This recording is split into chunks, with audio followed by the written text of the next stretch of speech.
আজকের আলোচ্য বিষয় হলো রাগ কমাতে শেখো। যদি তুমি রাগ কমাতে না পারো তাহলে দেখবে তোমার জীবন থেকে অনেক ভালো ভালো সম্পর্ক নষ্ট হয়ে গেছে। তোমার জীবন থেকে অনেক ভালো ভালো বন্ধুত্ব নষ্ট হয়ে যেতে পারে। তার জন্য আমাদের কি করতে হবে? রাগ কমাতে হবে। রাগ করা, কথায় কথায় রাগ করা বন্ধ করতে হবে। রাগকে নিয়ন্ত্রণ করতে হবে। যদি তুমি সম্মান পেতে চাও তাহলে তোমাকে রাগ করা বন্ধ করতে হবে। রেগে যাওয়া মানুষকে মানুষ ভয় পায় ঠিকই, কিন্তু সম্মান করতে পারে না। রেগে গেলে তারপর কি হবে সেটা নিয়ে তুমি চিন্তা করো।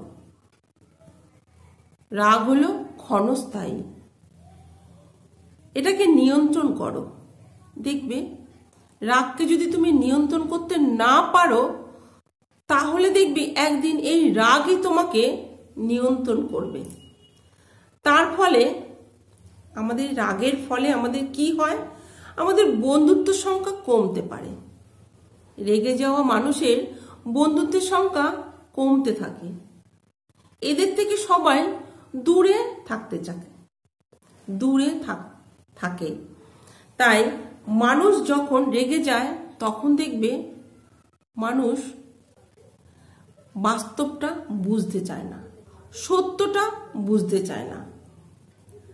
তাই মানুষ তখন ভাবে সে শক্তিশালী, কিন্তু না, রেগে যাওয়া মানুষ কখনো শক্তিশালী হতে পারে না। যদি শক্তিশালী হতেই হয় তাহলে তোমাকে রাগকে নিয়ন্ত্রণ করতে হবে। তোমার মধ্যে তুমি যখন রেগে যাও তখন দেখবে তোমার এই রেগে যাওয়ার কারণে তোমার মধ্যে যেসব ভালো ভালো গুণ আছে সেগুলো নষ্ট হয়ে যেতে পারে। সবাই তোমার রাগই চোখের সামনে দেখবে।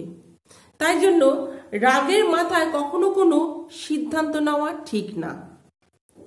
রেগে গেলে যদি তুমি কখনো কোনো সিদ্ধান্ত নাও সেটা কখনো ভালো সিদ্ধান্ত হবেই না, সেটা ভুল সিদ্ধান্ত হবে। সেটা হবে তুমি নিজের কবর নিজেই খুঁড়বে। তো চলো বন্ধুরা, আজকে এইটুকুই বললাম। যদি ভালো লাগে তো অবশ্যই লাইক কমেন্ট করো। নমস্কার।